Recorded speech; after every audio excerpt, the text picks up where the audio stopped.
Llegamos al signo de Tauro. Lo que hacemos con Antonio es poner al signo zodiacal en el ascendente para ver en profundidad el análisis de las casas de ese signo en cuestión y entender un poco más en profundidad, casi que desnudar al signo desde los distintos ámbitos que nos muestra la astrología. Es pensar un poco cómo la luz cuando pasa por un prisma se descompone, pero la luz sigue siendo la misma luz blanca que cuando entra al prisma es todo un arco iris. De la misma forma, podríamos decir que mirar a Tauro, a esa porción del cielo donde el Sol la recorre en 30 días, muestra unas características especiales, pero para discernir esa luz en sus varias tonalidades, qué mejor que ponerla en el prisma del mandala para ver los distintos tonos que se van forjando, casa 2, casa 3, 4, 5, y así entender en profundidad el signo zodiacal o esa porción del cielo. Personalidad por personalidad, ¿no? Porque cuando uno habla de signo, el signo realmente es un sitio del cielo que el sol pasa por ahí en una época del año. En cambio, la personalidad humana es un ciclo completo donde siempre se viven todos los signos. Lo que pasa es que cada signo se manifiesta en una parte diferente de la personalidad. Aquí está el toro, un animal fuerte, macizo. Un animal tiene algunas características interesantes. Una, que come todo el día. y que tiene 4 estómagos. Eso significa que toma de la tierra constantemente lo que sale, ¿no? De la tierra. Y que tiene una gran capacidad de procesamiento, ¿no? O sea, su propio cuerpo es como una industria, ¿no? Entra la materia prima y se procesa mucho, ¿no? Porque la materia prima de la hierba no es como la materia prima de un fruto que ya está procesado, ya es azúcar, ya es dulce, ya es producto acabado de la vegetación. El Tauro no solo come hierba, sino que se la come toda. O sea, y la puede procesar, ¿no? O sea, esto le resuelve mucho el problema de la alimentación, ¿no? Porque los demás tienen que esperar a que llegue el fruto, ¿no? Por lo menos un mono espera que llegue la banana, ¿no? Y se come la banana. O el cambur, como decimos en Venezuela. Pero el toro, pues, se come lo primero que sale de la tierra. Y eso realmente a nivel ya simbólico es muy significativo, porque el trabajo que necesita generar Tauro es precisamente extractar, valorar, procesar de lo primario para llegar a frutos importantísimos.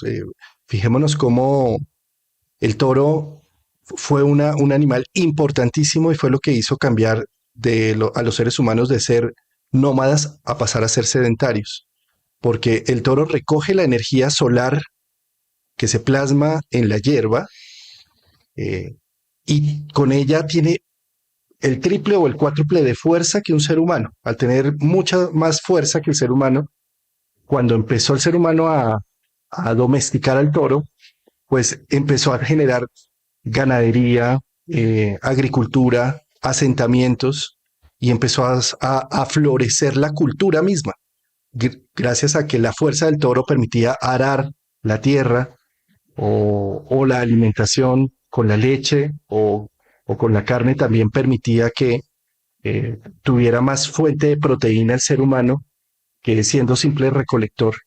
Entonces cambió tanto la genética de la vaca y el toro como la genética humana cuando se interconectaron la especie de la vaca y el toro con el ser humano. Bueno, esto es un paisaje de primavera, que es la época cuando el sol está en Tauro. A las personas Tauro les gusta mucho esto. Es un momento muy especial para el planeta Tierra. De hecho, yo siempre defiendo la idea de que el verdadero regente de Tauro no es Venus, sino que es la misma Tierra, porque la Tierra también es un planeta.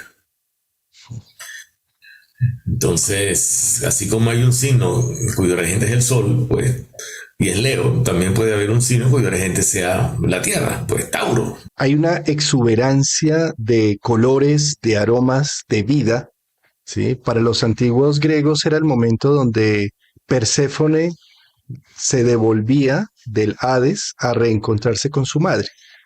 Entonces por eso florecía la naturaleza como el gran abrazo que le da Ah, eh, sí. ¿sí? Deméter a su madre, a su hija Demeter, Perséfone. ¿Sí? Demeter se ponía feliz. Que es que el día crece en duración y el sol cada vez se eleva más sobre el horizonte. Como bien explicaste, Juan Carlos, esto en el hemisferio sur es al contrario, pero los opuestos, los extremos se tocan, ¿no? En el hemisferio sur ocurre lo contrario. Eh, Obviamente la astrología nació en el hemisferio norte, por eso el lenguaje usa el lenguaje y las reglas del lenguaje astrológico, pues de la interpretación astrológica, usa el equinoccio de primavera en el mes de marzo, aunque en el sur sea diferente. Es que los egipcios estaban en el hemisferio norte, los griegos en el hemisferio norte, Asiria, Babilonia, Arabia, porque la cultura árabe también manejó mucho la astrología, que todo estaba en el hemisferio norte.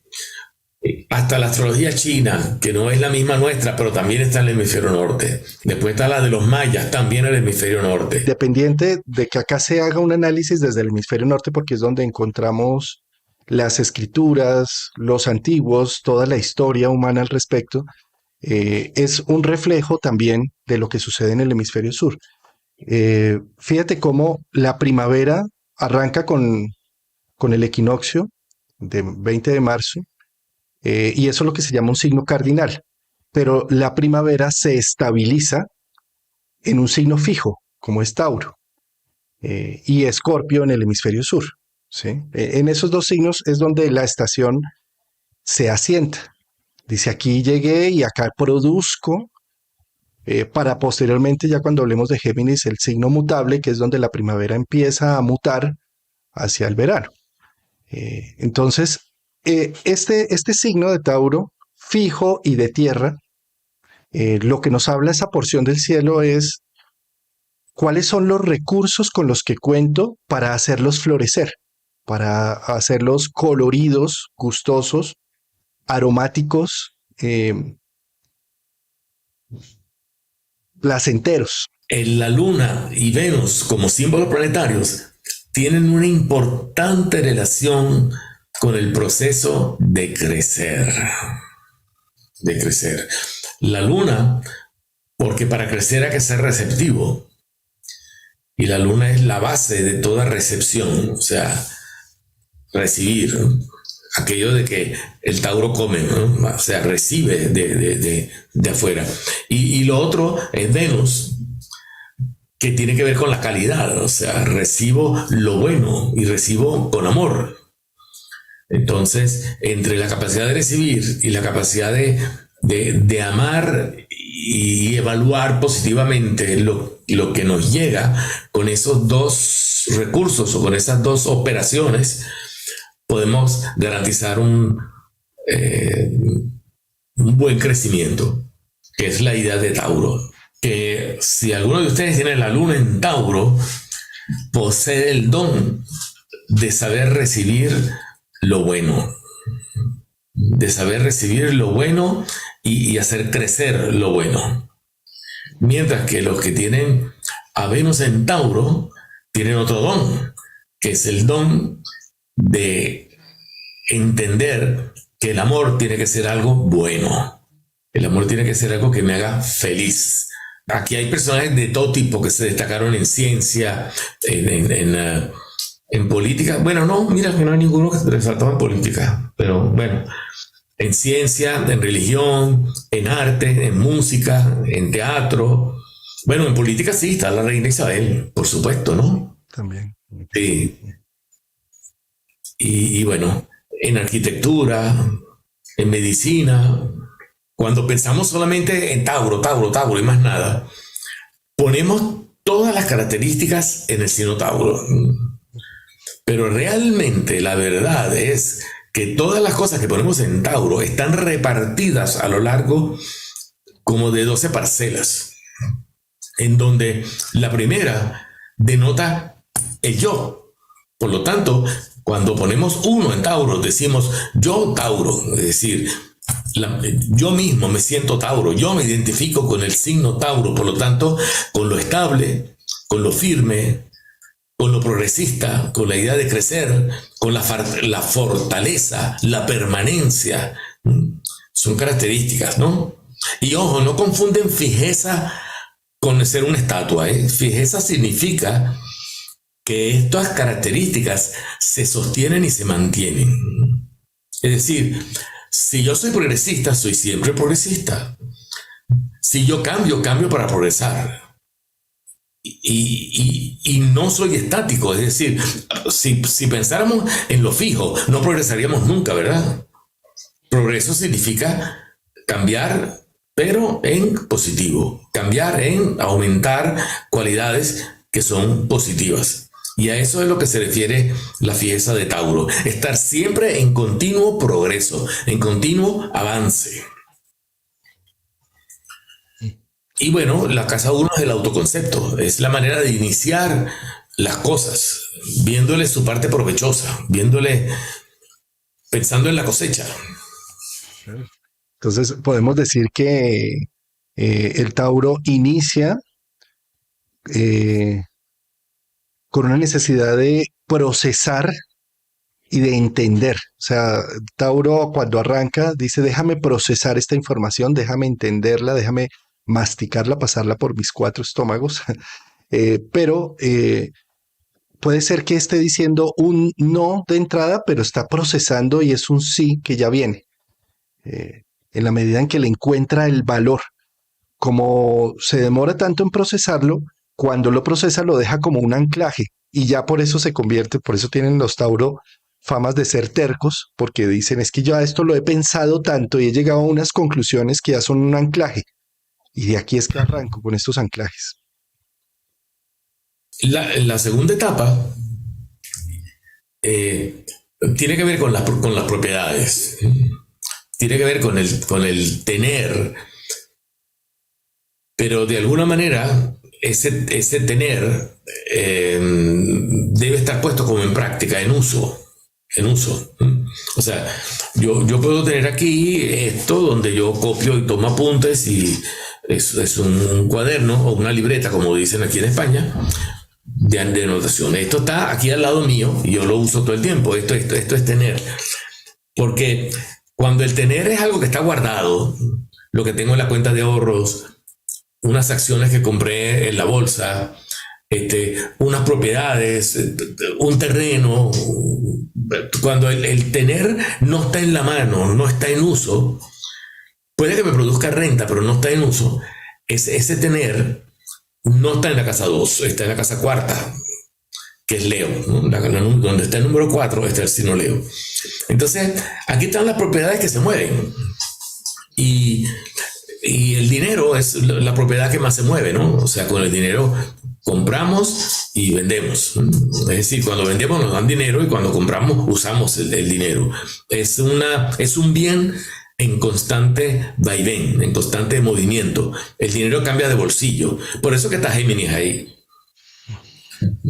Por eso que está Géminis en la casa de los valores, porque Tauro tiene una gran destreza en jugar con los valores. O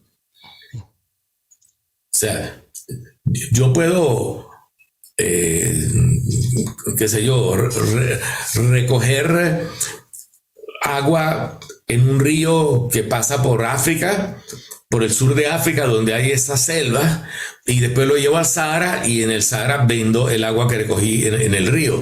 Entonces eso significa agarrar un valor en un sitio donde ese valor es muy económico porque está en todas partes, hay unos ríos muy caudalosos, qué sé yo, en el río Congo, por decir algo, y si yo lo llevo al Sahara, el agua vale mucho, y entonces la vendo y me pagan. Entonces ese juego que hace el Tauro de comprender el valor relativo de las cosas en un lugar donde estoy.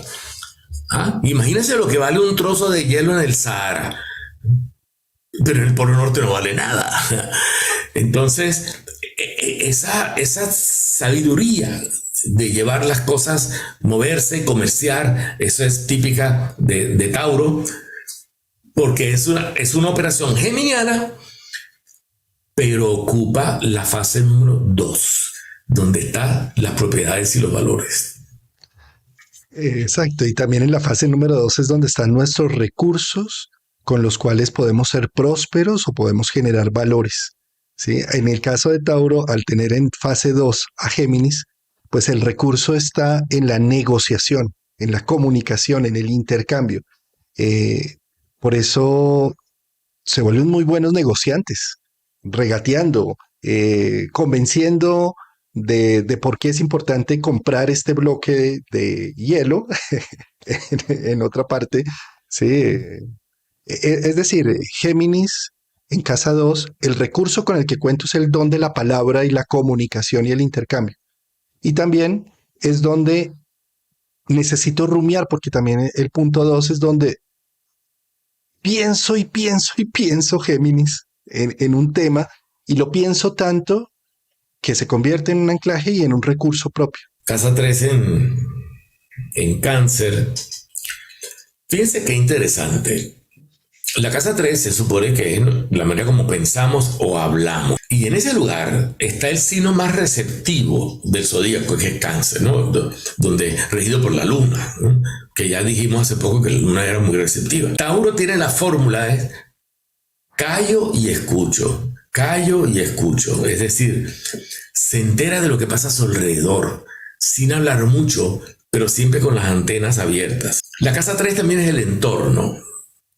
Entonces, el Tauro se mueve en cualquier lugar, se mueve con facilidad, no hace diferencia entre la gente que se encuentra, porque él necesita sentir, percibir. Entonces, Tauro es una especie de conocedor callado y silencioso que se entera de todo lo que sucede en su entorno.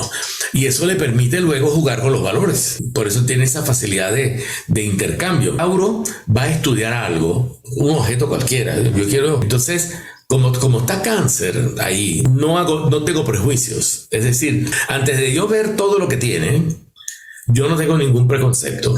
Yo voy mente en blanco. O sea que los Tauros no anteponen su criterio ante el objeto de estudio. Son totalmente objetivos. Ponen toda la fuerza en el objeto. Cáncer, que es la luna, que es la noche, en la noche todos los gatos son pardos, entonces yo no necesito hacer un análisis, una descripción como lo haría Virgo, en detalle y en minuciosidad, sino simplemente existe. Este portaminas existe y más bien lo uso y no tengo el prejuicio, eh, simplemente recibo lo que hay. Exacto, recibo lo que hay, recibo lo que me da, para lo que sirve. Y ya está. Mente práctica. La parte donde está Leo, que es la parte más amarilla, más clara de la rueda, es donde más brillamos y más tenemos luz. Es en el sector 4, que significa la familia. La familia de los Tauros es lo más importante para ellos. También significa la seguridad y otras cosas que no están ahí, ¿verdad? Por ejemplo, el patrimonio, es decir, los bienes inmuebles, mejor dicho, ¿no? Eso está en la casa 4. Y los bienes inmuebles son los que no se mueven, es decir, con los que yo no comercio, con los que yo no intercambio, sino que están ahí solo para darme seguridad. Entonces, Tauro acumula valores que no los lleva al mercado, sino los lleva a su guarida, los lleva a su casa. No está mal. Y además, para ellos no está mal. ¿no? Y además, precisamente esos bienes pueden ser brillantes, luminosos, al óleo, ¿sí? Normalmente Claro. un Tauro puede acumular una serie de bienes, eh, sí, resplandecientes, que dan envidia incluso a lo Leo, ¿sí? A lo leo, sí. El oro. Y el oro. A lo mejor todo Tauro tiene un poquito de oro en alguna parte de su casa escondido. Es que fíjate que uno de los factores principales de Tauro tiene que ver con la casa 4 de de cómo encuentro el plomo al oro, es decir, cómo empiezo a valorar mi presente, lo que tengo, mis hijos, mi estructura, lo que he construido en mi vida. Cuando yo logro ver que hay oro allí, eh, Tauro tiene unas bases poderosísimas y hace que sus frutos sean hermosos. Cuando yo infravaloro y no veo el oro que tengo, que poseo, es decir, cuando digo es que yo no tengo oro, y oro no solamente tener una cadena en oro o un lingote de oro ahí entre el closet, sí, sino Mm, oro es la valoración que le doy a mi vida. Por eso en exacto. los alquimistas, el proceso de alquímico es convertir el plomo a oro, la prima materia, es decir, mis cosas del día a día, lo diario, lo que genero, cómo lo puedo convertir en oro, cómo valoro ese presente, cómo valoro las relaciones que tengo, el trabajo que tengo, la familia que tengo o los amigos. Ahí está el oro. Y en la medida en que Tauro cultive su oro interno, casa 4 pues va a tener unas raíces profundas. Eh, Fíjate, la casa 4 también muestra un poco la ancestralidad, las raíces. Al tener a Leo allí es como, de alguna forma es como sentir que hay algo muy valioso en mis raíces, en mis orígenes. Claro, es una casa inconsciente. Necesito hacer un trabajo para valorar esos orígenes eh, y entender que gracias a esos orígenes puedo tener un árbol fuerte y firme. Por ejemplo, una persona de signo Tauro se siente muy orgullosa de tener una casa muy bonita y poder invitar a sus amigos para que conozcan lo bella, lo acogedora que es su casa, porque su casa sería una parte del Leo. Y eso lo diferencia de otros signos que tienen el concepto de casa, de lugar de habitación diferente. Pero para Tauro es su orgullo. Por ejemplo, para Tauro es muy gustoso hacer una cena en donde venga toda su familia y compartan. em, Sí.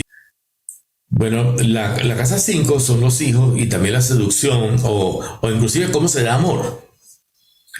Y Tauro no está regalando su amor en todas direcciones, en todas partes y para quien sea. Tauro ama a personas especiales que para él son especiales. Inclusive su forma de amar ya de por sí apunta a hacer sentir a la otra persona especial. O sea, yo te amo porque tú eres la única persona que yo he visto que tiene esto y esto y esto y esto y esto y por eso que tú eres lo único para mí. Y no te puedo comparar con nadie. ¿Ves? O sea, la casa 5 está en Virgo, que significa lo selecto, lo único, lo especial. Eso mismo pretenden los Tauros de los hijos. Por eso a veces tener una mamá Tauro no es ni tan simpático, ¿eh? Porque esa mamá Tauro va a esperar que yo sea perfecto y las madres y los padres Tauro te van a poner a marchar por la línea. por eso para Tauro es muy importante que sus hijos, eh, digamos, sean expertos en un área o saquen adelante unos talentos y unas virtudes muy únicas, ¿sí? Además, la forma de seducir de Tauro es con hechos prácticos, ¿sí? O sea, como que regala una casa 5 en Virgo, algo que le sea útil a la otra persona, que sea práctica, eficiente, ¿sí? En el área del trabajo, Tauro tiene a Libra. Eso indica varias cosas. Por ejemplo, no quiere trabajar solo, quiere trabajar con otras personas. Quiere trabajar en compañía y en sociedad. Luego, quiere trabajar en un ambiente armónico, pacífico. Tauro no es una personalidad que le guste el trabajo rudo, en ambientes desagradables, en ambientes peligrosos, en ambientes hostiles. No, para eso búsquense, no sé, un escorpión, otra cosa, ¿no? Pero Tauro le gusta trabajar en un sitio muy bien decorado, bonito, limpio. Por eso le gusta trabajar en cosas artísticas, le gusta trabajar en tiendas de objetos de lujo, de cosas de moda, de cosas, bueno, que sean bellas, pues. Que sean bellas, a lo bueno. Bueno, Ese es algo. Luego, con la salud, entonces la casa 6 está en Libra. Él espera que el médico sea su amigo, que lo comprenda, que lo entienda, que lo trate bien, que lo trate con respeto, con comprensión. Nada de ese trato así, ¿sabes? Ese trato frío, lejano del médico que solamente te hace los análisis, te pide lo que tienes y te hace una receta y págame y adiós, hasta la próxima. No, esa frialdad Tauro no la acepta en la condición de ir donde un profesional de la salud, ¿no? Tiene que haber un Libra ahí, tiene que haber una simpatía mutua. Un reflejo, una simpatía y además un sentir de justicia. Me trataron con justicia con Libra, es decir, me atendieron a la hora prevista, la tarifa correcta.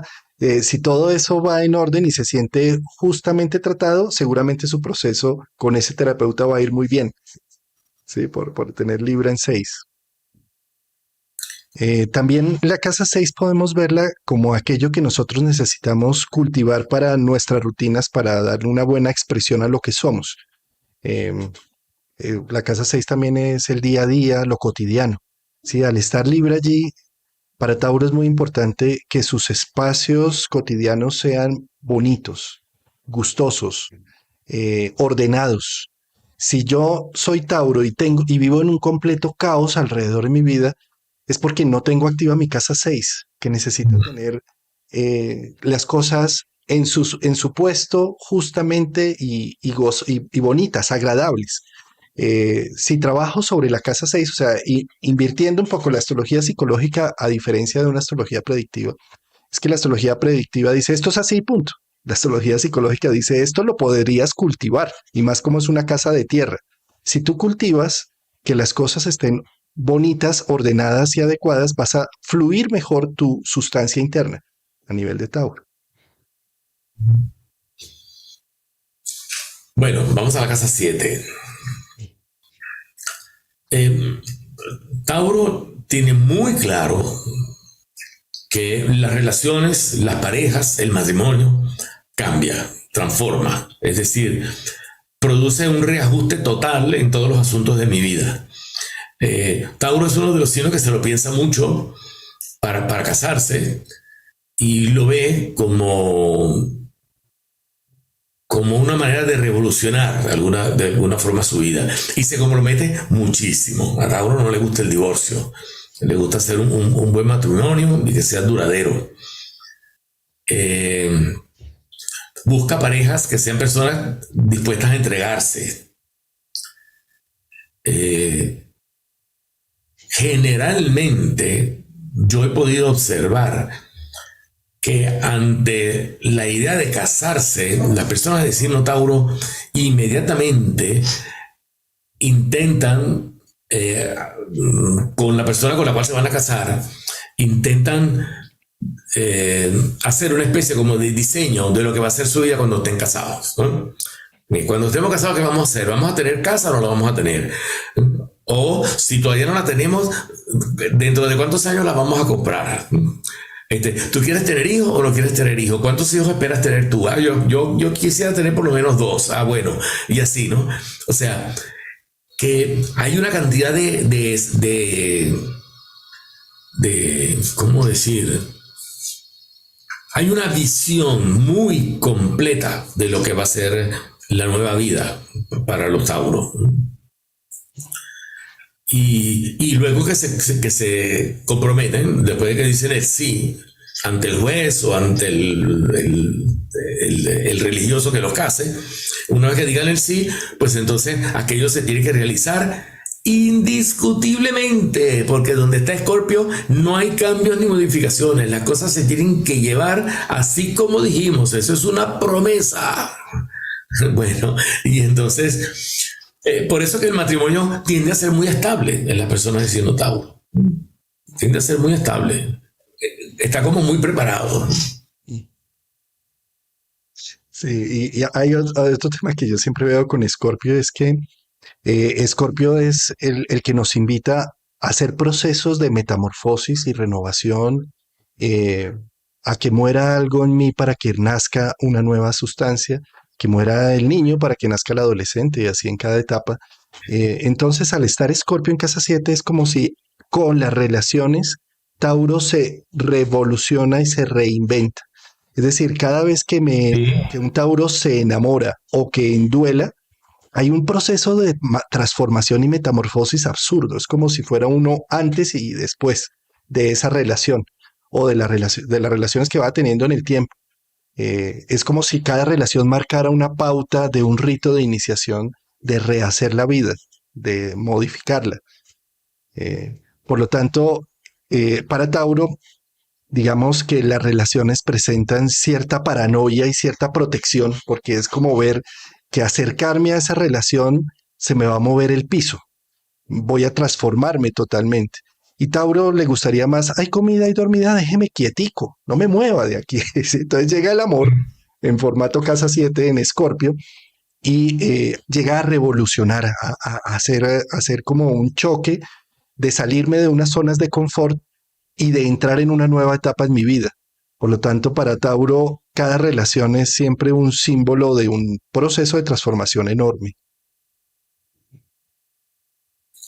Fíjate, cuando es al revés, cuando en vez de ser la casa 7 como la relación, como la pareja, se ve la casa 7 como el enemigo, Tauro es terrible como enemigo. No te aconsejo tener un enemigo Tauro, amigo que me estás escuchando. No, que va. Yo prefiero un enemigo de cualquier otro signo. Sí, porque es Bueno, que Tauro o gana o empata, pero no le gusta perder. Y con un Escorpio en no, no le casa gusta 7. perder. Mm. Él está preparado para crecer en positivo, exacto. Bueno, lo ajeno, lo que no se controla, está en Sagitario. Sagitario simboliza algo grande, algo importante, ¿no? Entonces es como que si los Tauros dan por sentado de que los demás tienen cosas importantes, cosas que valen, cosas con las cuales es interesante negociar. Quizás por eso ellos ponen a funcionar su casa 2 en Géminis ante una especie de un otro significa una persona con la cual voy a hacer una transacción que tiene algo importante, ¿no? Entonces, y Tauro utilizará su Géminis para poder ganar a través de la transacción. Entonces, Tauro es un signo que tiene la facilidad para ver lo bueno en los demás. Si lo ve y usa eso como un motivo para negociar, para intercambiar, es muy positivo, ¿no? Pero si no sabe negociar, a veces se da el Tauro envidioso, ¿sabes? El Tauro que ve que el otro tiene algo bueno, pero él no consigue intercambiar, no consigue manejar aquello, ¿no? Entonces, a veces se da, ¿no? A veces se da. Pero otras veces se da el Tauro que tiene una gran valoración de lo que es del otro. Por lo tanto, inclusive entrega su vida a favor de ayudar al otro. Entonces, hay Tauros que cultivan, exaltan lo ajeno y hay Tauros que se sienten apabullados, impactados porque lo ajeno es mejor que lo que ellos tienen y pasan al Tauro envidioso. Y hay las dos cosas, ¿no? Hay las dos cosas. Hay personas Tauro muy benefactoras. Por ejemplo, Florence Nightingale, se me ocurre en este momento. Ella fue una enfermera. Mejor dicho, en esa época la profesión de enfermera no existía. De hecho, a ella se le da el título de ser la creadora de la profesión de la enfermería. Mujeres que ayudaban a los enfermos, que no eran médicos, pero que hacían toda la labor de socorro, de ayuda, de protección a los soldados enfermos. Este Sagitario en 8, ¿cómo se puede vivir? ¿Como algo demasiado grande o como algo que uno más bien ayuda para que la otra persona tenga lo que necesite? Ayuda a los otros a tener. También vería yo como Sagitario, que es un signo que me da significado y propósito. Para Tauro, entrar en la ayuda de eso ajeno puede darle mucho sentido y mucho propósito. compartir su visión con los otros, digamos que lo puede llenar de una visión clara. Fíjate también cómo Sagitario, que tiene que ver con la religión y como con lo que está más allá de lo humano, al estar en casa 8, he observado también en muchos Tauros fijos, estables, tierra, solo lo que veo, lo que toco, y entonces mando al inconsciente lo que es intuitivo. Y como lo mando al inconsciente, entonces después me aparece en la figura de un gurú o de un maestro o de un cura o de un sacerdote, en donde lo veo como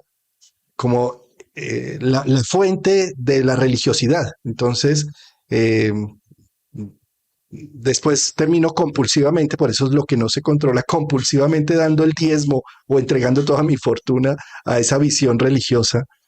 Bueno, estoy poniendo de excesos, ¿sí? Sí, claro. Caricaturizando el tema, ¿sí?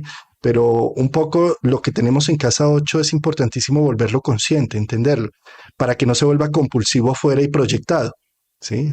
Proyectar a Sagitario en la 8 es proyectar la espiritualidad en algo, en un estatuto, en la iglesia, en una cosa así, cuando realmente la espiritualidad es del alma, no es de algo, ¿sí?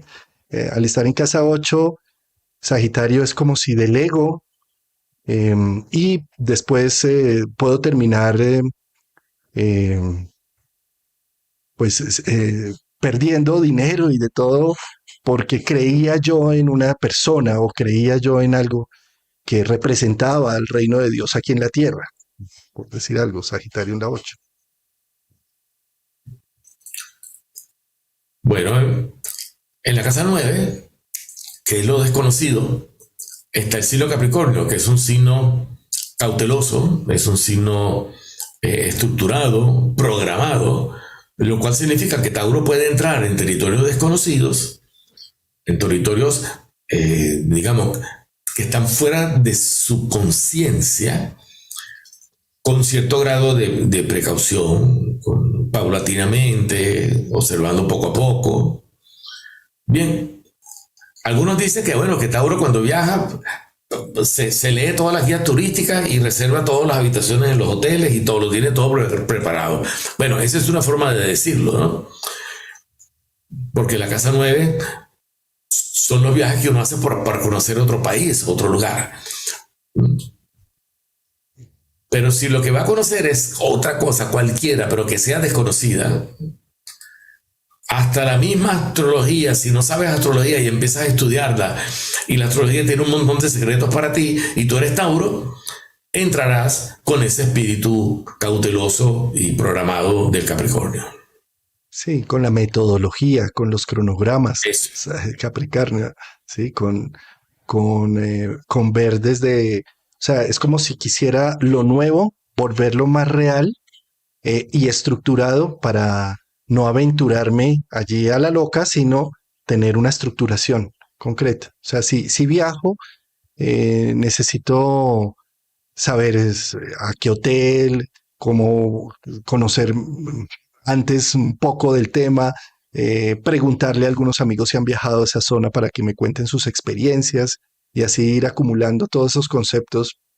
Por Eso. supuesto, puede llegar a disfrutar el viaje si ha organizado bien toda esa estructura, ¿sí? Viceversa, si no he organizado nada, entonces Tauro siente que si no hay una solidez en esto que estoy conociendo nuevo, pues no me va a sentir cómodo. Y entonces mejor no experimento lo nuevo, mejor me quedo quieto. Mm. Sí. Y la parte religiosa también tienden a ser ritualistas, tienden a tratar de entender su religión como si fuera un conjunto de leyes y de reglas que son las que le dan sentido al mundo desconocido para ellos. Por eso es que para los tauros se convierte en muy importante ir a misa los domingos, porque es la forma como tengo de ese contacto con lo desconocido, con lo no visible, con lo que está más allá. Y si me lo plantean en una estructura con un ritual de que es la misa de 10 de la mañana los domingos en tal sitio donde se hacen ciertos rituales y todo, me da una tranquilidad a Tauro saber que hay una organización allí de por medio. La parte de la rueda que está en Acuario generalmente va a hablar de la parte que más conocemos, de la parte donde nos podemos convertir inclusive en una especie de autoridad y en una especie de profeta, en una especie de, Visionario. de visionario, exactamente, ¿no? Entonces tenemos los Tauros que tienen una capacidad visionaria en los asuntos de Casa 10, que es la Casa 10 es el colectivo, es el mundo, es la política, son las figuras de autoridad, también es la profesión. De hecho, los Tauros generalmente eligen profesión con bastante acierto, porque se dan cuenta de cuáles son las actividades profesionales más necesarias en la sociedad en determinado momento histórico. Ellos tienen esa habilidad de acertar ahí. Acuario en Casa 10, uno de sus grandes talentos puede llegar a ser la convocatoria frente a un ideal o una visión y por allí exponer que este negocio es práctico y útil por la visión que se tiene frente al tema y mostrarlo. Eso es Acuario en 10, ¿no? Eh, y puede hacer que me convierta como en un enrutador a través de esas reuniones que hago en mi casa, Leo. eh, Puedo llegar a conectar una serie de personas y a que hayan unas sinergias. Casa 10 Acuario. Mira, Acuario, perdón, bueno, Acuario en 10 le da al Tauro una facilidad para entender la política. El conocimiento de los Tauros en el campo de la historia pública, ¿no? Que eso es la política, ¿no? Por Acuario ahí, bueno, es algo pues como para quitarse el sombrero. ¿No? Y Acuario señala el talento del conocimiento. Sí, y es que con Acuario es el yo sé. Entonces fíjate Yo cómo sé, exacto. el yo sé que está en el medio cielo es yo Sí, sé y yo conozco este mundo, dice Tauro, y yo entiendo de qué va y entiendo las formas en sus dinámicas. Entonces por eso el yo sé es en el medio cielo, en, en- en- en la realidad visible, contundente, en lo que hay. ¿Sí? Ahí soy un sí. experto. Bueno, ¿qué pasa en el área Piscis? En el área Piscis tenemos una gran capacidad de entrega, de abnegación, de servicio, a veces. Y otras veces, más bien, parecemos un poco eh, restrictivos o eh, digamos que y vemos a Pisces como lo exagerado, lo grande, lo que puede abarcar cualquier cosa, lo que no se discrimina. Estas cosas hacen que Pisces sea el signo más complicado para interpretar en cualquier casa donde caiga. Entonces, esta es la casa de la amistad, por ejemplo. Entonces, los Tauros pueden tener amistades, bueno, grandes amigos, amigos que los Tauros están dispuestos a hacer todo por ellos. Pareciera que estuvieran enamorados de sus amigos. A veces pasa eso. Y bueno, otras veces no será así. Pero Pisces da la oportunidad de ver aquello como algo muy bonito, muy grande y con muchísima capacidad de entrega. Sí, y también fíjate que la casa 11 tiene que ver también con una visión a futuro y ahí con Piscis son grandes sueños a futuro, ¿no? Tauro siempre está soñando con un futuro más próspero, mejor, en donde haya más empatía, eh, comunicación, intercambio a lo Piscis. Em, entonces también le da tener amigos bastante difusos, ¿sí? No tan claros, y también le da tener amigos bastante artísticos, con una sensibilidad profunda. Le encanta eso, sí. De hecho, a veces los Tauros, como se enriquecen fácil porque tienen bastante facilidad para hacer negocios, para acumular dinero y bienes, entonces, después que son personas que tienen bastante estabilidad económica, se convierten como en mecenas para ayudar a los artistas. Eso es muy común en los Tauros, Casa 11 en Piscis. Bueno, la casa 2 en Aries, yo hago una interpretación bastante simplista y directa de la casa 2 en Aries, que Tauro es el signo que es capaz de comprometerse por él mismo, que se compromete por su propia individualidad, porque es que Aries es el signo del individuo, del yo. Y Tauro tiene el yo en la casa 12, que es la casa del sacrificio. O sea, es como decir, yo me sacrifico por mí. Eso es lo que da a personas que tienen mucha fuerza de voluntad, personas que se hacen promesas a sí mismos y las cumplen. El Tauro tiene un don para autocontrolarse. Bien, no, pues maravilloso el análisis de los signos, querido Antonio.